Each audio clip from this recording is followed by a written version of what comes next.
आपने कभी ध्यान दिया कि लोग कहते हैं कि हमारे चाहने से कुछ नहीं होता, जो परमात्मा चाहेगा वही होगा। और दूसरी बात, हम चाहते नहीं कि हम पाप करें, बुरा करें, और परमात्मा तो चाहेगा भी नहीं। और आप कहते हैं कि हमारे चाहने से कुछ होने वाला भी नहीं, जो परमात्मा चाहेगा वही होगा। तो फिर पाप का दंड हमें किस लिए दिया जा रहा?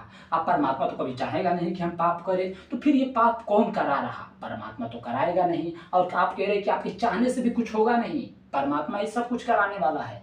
तो ना मैं पाप कर सकता हूँ और ना परमात्मा कराएगा, तो फिर ये पाप कौन करा रहा?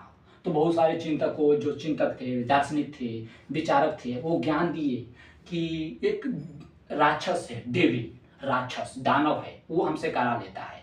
लेकिन ये जवाब इतना गहरा नहीं है कि उस पर मनन किया जाए, विचार किया जाए। क्योंकि अगर यही जवाब महाभारत में अर्जुन को दिया गया होता तो वो कहता कि हे प्रभु, ये बताइए कि अगर राक्षस वो पाप करा रहा तो क्या वो परमात्मा उस पापी राक्षस को कुछ नहीं कर पाता? और अगर परमात्मा उसका कुछ नहीं कर पाता और वो इतना ही शक्तिशाली है, तो फिर हमें परमात्मा में क्यों उलझाते हो? मैं राक्षस का ही स्तुति करूंगा। जाहिर सी बात है कि जो शक्तिशाली होगा हम उसी की बात सुनेंगे। अगर राक्षस शक्तिशाली है परमात्मा से भी, तो फिर तो हम मोक्ष को भी प्राप्त होंगे, मुक्ति को भी प्राप्त होंगे। तो अगर तो राक्षस है, उसका स्वभाव है चीर फाड़ करना, वो मुझे मुक्ति से भी खींच लाएगा, तो मैं फिर आपकी स्तुति क्यों करूँ?